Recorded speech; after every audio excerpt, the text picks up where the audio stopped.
All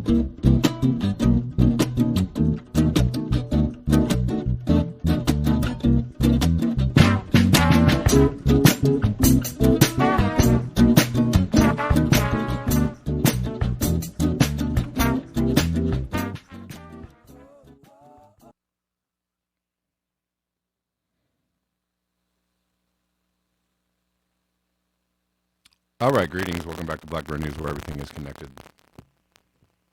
I'll try and make that a little smoother as time goes on. But welcome back to the show. Day 2 of just trying out some different things. I am, however, live on call-in at the moment because I can't figure out any other way to do the call-in show or put something on call-in because though I am mostly technically proficient, I'm also sometimes technically completely inept. But thanks for hanging out with me today. Really good way to support the channel is buymeacoffee.com/blackbearnews, or leave me a tip on Rockfin is always a great way to support the show. Or you can check me out on Patreon/blackbearnews. Okay, let's get into it.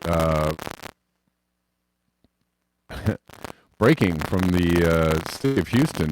Houston under a boil water order resulted from ground trips at power plants. So they lost a bunch of power in Houston. And because of this, there has been a boil water notice issued for the city of Houston. Houston is what, the 4th largest city in the U.S.? I think that's right. If not the third or 4th. I think they're right behind Chicago, but maybe they've overtaken them. City officials say it's going to be several more hours before the problem gets resolved. It's a fairly large city to have such issues. On Sunday at 10:30 a.m., the water pressure dropped below the city's required minimum of 20 psi due to a power outage at the East Water Purification Plant. Over 2.3 million people are said to be impacted by this notice. So if you're in the city of Houston, you want to boil your water. Although I've read quite a few reports that Houston has other issues with their water, like radiation in the water. And most major cities have issues just like Flint, Michigan, with bad pipes and other, just a whole bunch of things that you don't really want in your water. So maybe you shouldn't drink the water. Maybe you should boil your water anyways. I don't know. Just a suggestion. And other breaking news, BlockFi, which is a lending platform, files for bankruptcy on the heels of the FTX collapse due to their exposure to the FTX collapse. Oh my. You can see the headline here. Crypto markets have their own way of responding, of course. In typical crypto fashion, markets dumped, then they pumped. That's crypto. Many think this will be used to usher in CBDCs or more crypto regulation. This would be a perfect excuse to do that, right? Oh my, this crypto is out of hand. Never mind the Ponzi that is our regular financial system, right? We have, I don't know how many trillions. It's immeasurable, the trillions of derivatives that are stacked up in our regular financial system. There's, not to mention the, long-standing reports of improper banking being done with major banks all over the world, right? You have reports of money being laundered from drug dealing and cartels, and we can go back to the Panama Papers, where all kinds of crazy things are going on in just the regular financial system. So, blaming it all on the crypto world or saying that crypto is especially bad or something is a little bit ridiculous. But if they can use this uh, disaster, this crypto disaster, then they will. They'll absolutely try to do that. I, for one, hope that crypto continues to be a way for decentralized finance to empower people outside of the traditional money system, which shows again and again that it benefits the wealthy at the expense of the poor and the hapless. And that's just obvious, isn't it?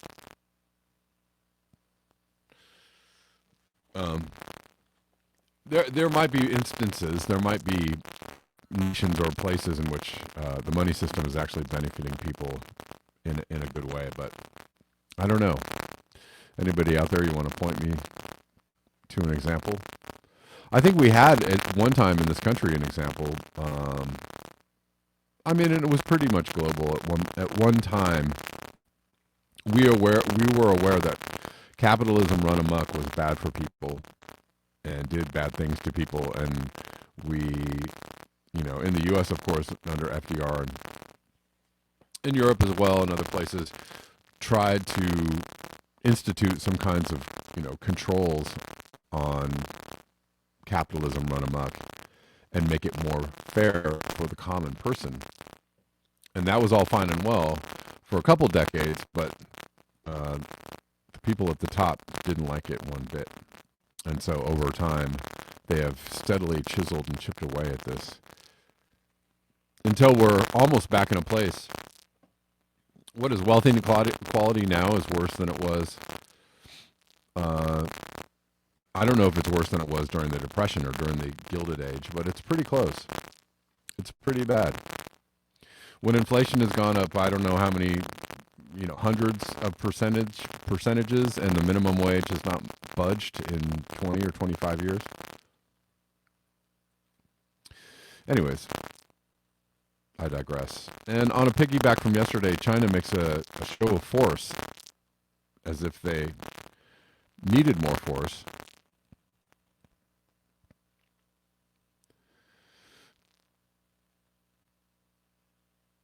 They don't like this protesting one bit, but so they're coming out. Chinese police have launched a show of force across the country in an effort to head off further protests against the government's rigid zero-COVID policies and tackle what have become the most extraordinary acts of civil disobedience in the country for decades. China, they make a new show of force as if they needed more force. I think that was the original problem, wasn't it? That's why everybody was out rebelling in the first place. They don't like the force. It seems convenient for the liberal press to jump all over China for this, seeing as we need to point out the bad authoritarians as a foil to our, fair and balanced democracy, but it does further show the West was in the wrong with lockdowns and mandates as well. And we tried to emulate, and are still trying to emulate in many ways, what China is doing in the face of COVID. How quickly we forget. Michael Tracy points out that the U.S. is as hawkish as ever towards China under Biden. He says this right-wing meme that Biden is somehow soft on China is fairy tale stuff. Biden hasn't just continued virtually all the Trump policies on China, he's ramped them up. Unlike his predecessors, Trump included, Biden has explicitly threatened war against China over Taiwan. Give Biden's new nuclear policy a read sometimes. It's all about preparing to wage nuclear war against China. There's a major U.S. military buildup underway right now in the so-called Indo-Pacific. NATO, at Biden's direction, for the first time designated China an official enemy. Oh my God, he's got the nuclear codes. The biggest U.S.-China crisis in decades was instigated this year by a Democratic Speaker of the House, with the implicit support of Biden despite the shell game they played. U.S. militarization of Taiwan is massively accelerating. Stop being duped by low IQ, partisan know-nothings. Michael Tracy trying to give you some perspective on the whole thing. And I want to actually point out, excuse me, there's been quite a few statements. Some people have indicated or pointed out that Trump didn't get us into any new wars, which would have been the first time in the last like 4 or 5 presidencies. And and other people will respond saying, "Hey, he did kill was it Soleimani, and he ordered missile strikes on Syria, and he did some things, but the truth is, and it is true, and I want to point this out, and other people have pointed this out as well. He did not get us into new wars. Was he hawkish on in some ways? He did actually under his watch. The secret Navy SEAL team that went into Venezuela to overthrow Maduro, that happened. So there's that. So maybe he was privately hawkish, but publicly dovish. Who knows?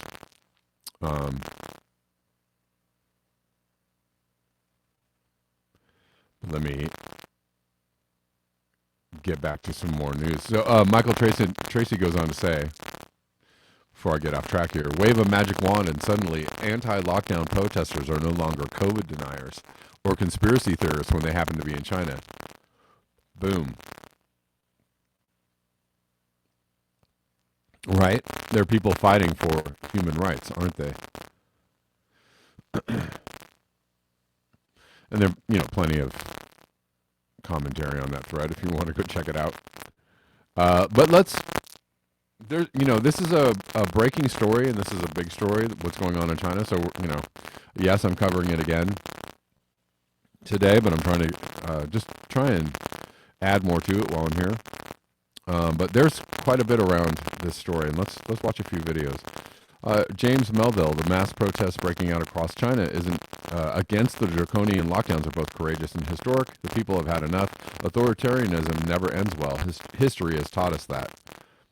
The Chinese protesters are creating their own history.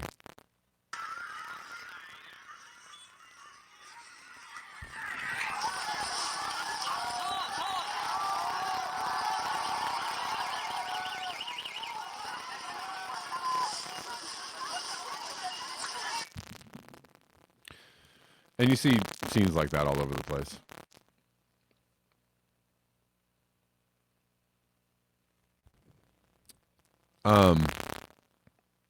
Anyways, to go back to what I was actually saying something about Michael Tracy, pointing out that the U.S. is as hawkish as ever towards China under Biden. So, though this may serve the U.S. strategically, the outrage at what's going on in China, in the end, we want freedom for all people in China, the U.S., Canada, Russia, and all over the planet. And the superpowers of the world have more in common than differences in that they want nothing more than to track and trace everyone and everything to their advantage. And we'll see a little more on this in a second. So although outwardly the U.S. may raise concerns over China or other nations and their human rights abuses, they often mimic those abuses when they can, as history has proven. Here is Archbishop Carlo Mario Vigano detailing the now seemingly obvious goals around C19.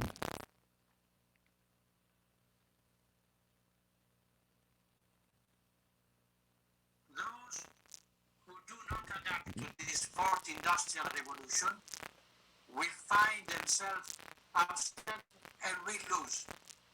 They will lose everything, including their freedom. In short, Klaus Schwab is threatening the head of government of the 20 most industrialized nations in the world to carry out the programmatic points of the Great Reset in their nation. This goes far beyond the pandemic. It is a global coup d'etat against which it is essential that people rise up and that the still healthy organ of state start an international juridical process. The threat is imminent and serious. Since the World Economic Forum is capable of carrying out its subversive project, and those who govern nations have all become either enslaved or blackmailed by this international mafia. In the light of these statements, and those of others no less delusional than Yuval Noah Harari, Trump's advisor. We understand how the pandemic fast served as a trial balloon for imposing controls, coercive measures, curtailing individual freedoms, and increasing unemployment and poverty. The new step will have to be carried out by means of economic and energy crisis, which are instrumental to the establishment of a synarchic government in the hands of the global elite. All right, those aren't my words. That's Archbishop Carlo Mario Vigano, former Secretary General of the Vatican. He seems to know something about something. And then let's listen to this man talk about his personal account of how digital ID, central bank digital currencies, and social credit systems operate in China. And he really lays it out very succinctly here. If you go to China, they're piloting it a few years ago in Shenzhen. So I lived overseas. If you go to Shenzhen, back in 2017, they already had facial recognition cameras there. So if you jaywalked in Shenzhen, they would immediately detect that and send you a notification, and they would deduct money from your, what they call WeChat account. They use two main apps, WeChat and Alipay. So you can actually deduct your money directly from your account. This is 4 years ago, so this is not like some sort of conspiracy theory. It's not something that's going to happen 10 years into the future. This happened pre-corona in China. And so this system in China that exists is extremely advanced. They can detect if it's a man or a woman. They can guess your age. They can detect what kind of car model it is, who the manufacturer is. This is the sort of technology that we see in all these dystopian sort of films and whatever. And people keep putting it off and thinking that this is something that's going to happen later in my kids' lifetime or my grandkids. It's already here. And if this gets implemented anywhere, especially in a Western nation, it's not going away. Israel is already talking about the fourth shot. Then they're going to be going to herpes. Then they're going to ask if you're gay. They're going to be asking if you ate 3 pizzas this week because it's unhealthy. If you buy certain books in certain countries, your country doesn't lose points in the social credit score system. So this is already the reality of the world in certain places. We need to be aware of that if you don't want that or if we do. And to be perfectly honest, anybody who wants his vaccine passport, it's a misnomer. It's total control. Everything you do or don't do will be calculated. To the point where if they can detect your GPS signal, if you have a phone on you, they can detect who you're hanging out with. Oh, you're hanging out with somebody that said something bad 9 years ago on Weibo. Okay, like a Chinese equivalent to Facebook or something like that, right? Oh, you lose 2 points. Oh, you bought Japanese books. You lose 5 points because you don't like Japan. This is what is going to come here because it's already there. And we're doing that a little bit with contact tracing for COVID, aren't we? So that they can see where you're at and who you're with. The simple reality is that the technology that CSIS has and all these big tech corporations, they already know where you are. It's just that they don't want to shock the system too much and admit that they have it. Edward Snowden revealed all this back in 2013. He fled to Hong Kong. They wouldn't keep him there, so now he's in Russia. But the NSA has all of your information. They know your Google searches from like February 9th, 2004 in a bunker in Colorado. Help me, Rhonda. Right? They have all this information. So, but they don't, like in the US, they have the Fourth Amendment. They're not supposed to track you forever, right? So they pretend they don't have it, but they do. If they really want to utilize it. He's laying it all out in a in a really great way. Quite scary though, I must say. Okay, and then I think we're almost to the end of the section. Chinese government drones spraying some kind of liquid on top of people and buildings. I don't know if you all remember when I was showing you footage of China's, what they were doing to fight COVID early on was spraying like a bleach spray, like a bleach mixture, and just out in the air, like onto buildings, onto trees, inside of office buildings. And I was kind of flabbergasted, because I don't know how that could be healthy for people in any way, shape, or form. But apparently these drones are spraying unidentified disinfected chemicals into cities. You can see that. You can see that they're spraying something. Yikes.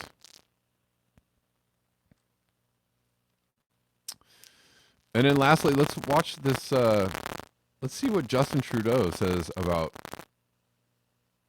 protests. And then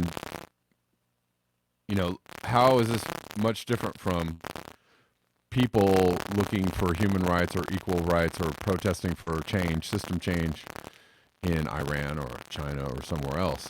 How does this? He's trying to concoct some kind of gobbledygook um, answer on how protesting is bad and it's not going to do any good for us, where we are. But, when it's someone else, great. Some of their asks are non-starters, like overturning the results of the election that we just had.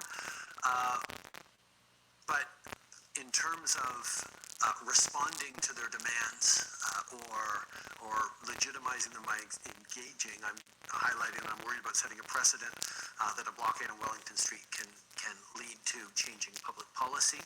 People need to be heard, but we need to get that balance right. And then she agreed that I need to be cautious and I don't want to set any bad precedents.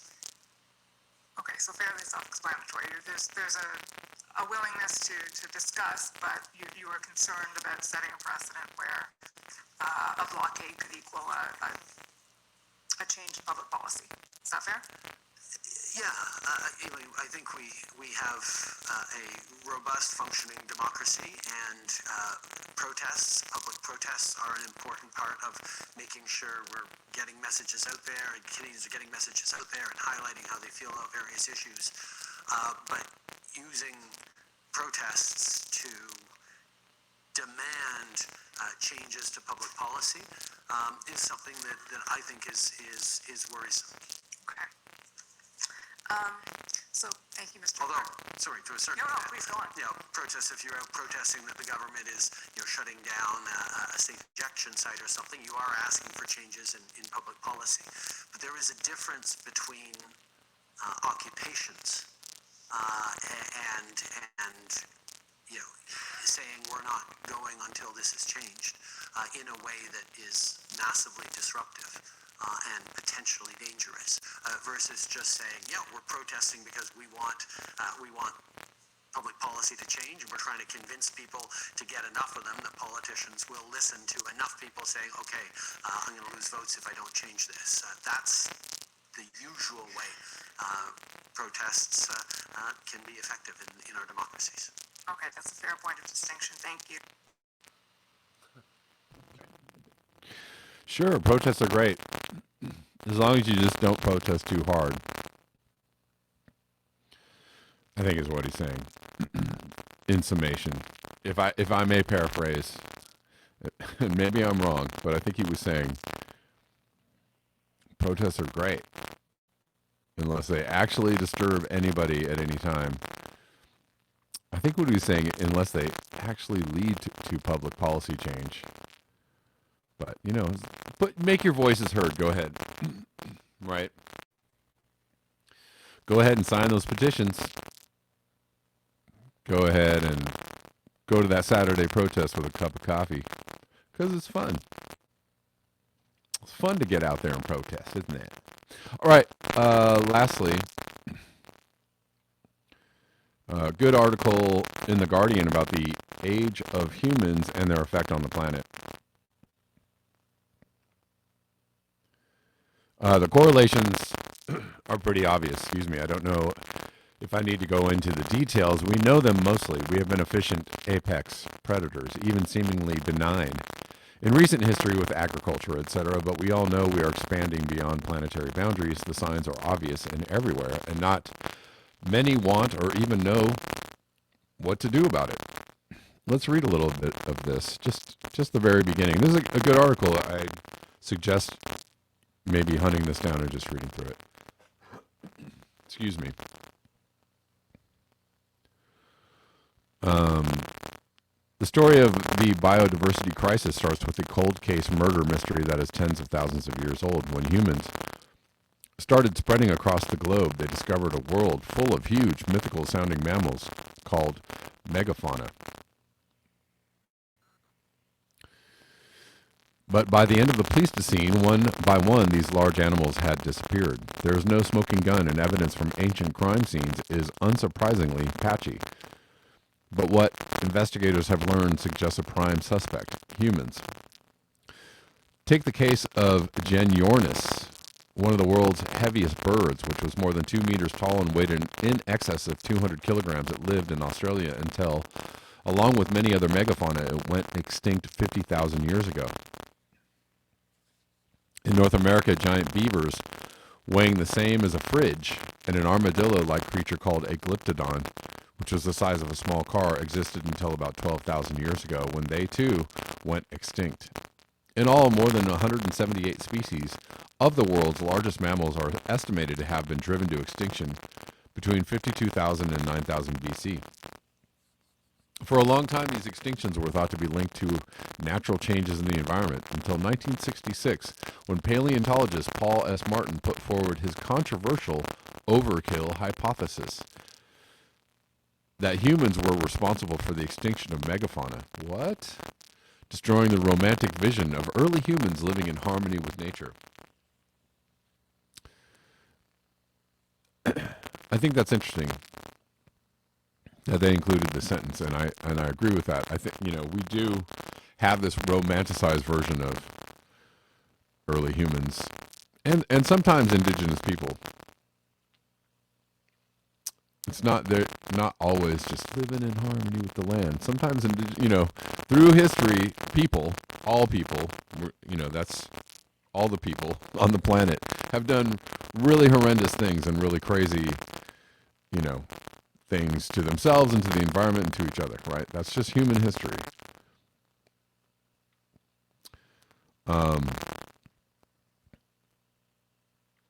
Professor Mark Maslin from University College London suggests that the unsustainable hunting of megafauna may have been one of the driving forces that led humans to domesticate plants and animals.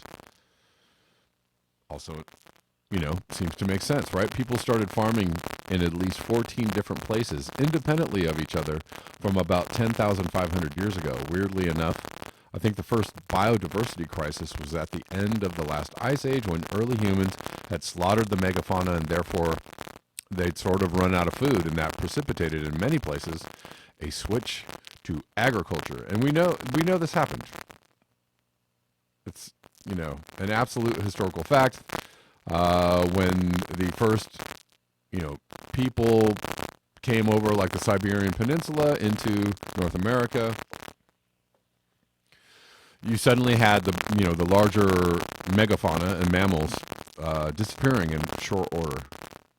And it was because they were wiped out. They were killed by humans for their, large stores of meat and food. Hey, we can go take out that woolly mammoth and we're going to eat for days.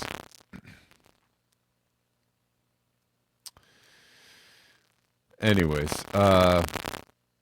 although the debate is far from settled, it appears ancient humans took thousands of years to wipe out species in a way modern humans would do in decades. Fast forward to today, and we are not just killing megafauna, but destroying whole landscapes, often in just a few years.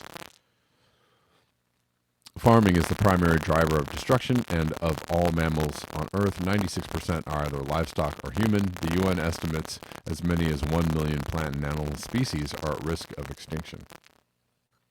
All right, I'm going to end it there. You guys can read the rest of that at your leisure. It's a good article. I read through it today.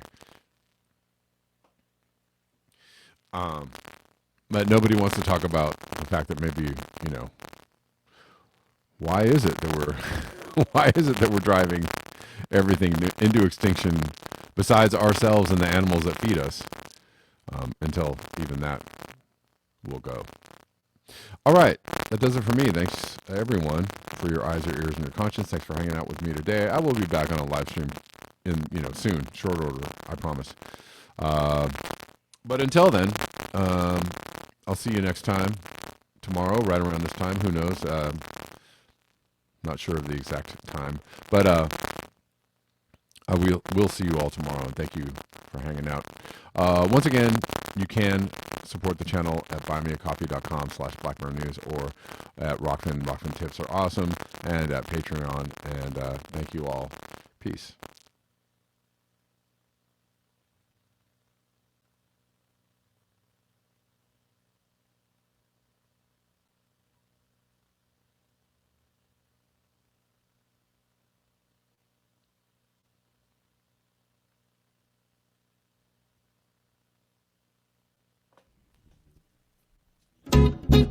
Bye.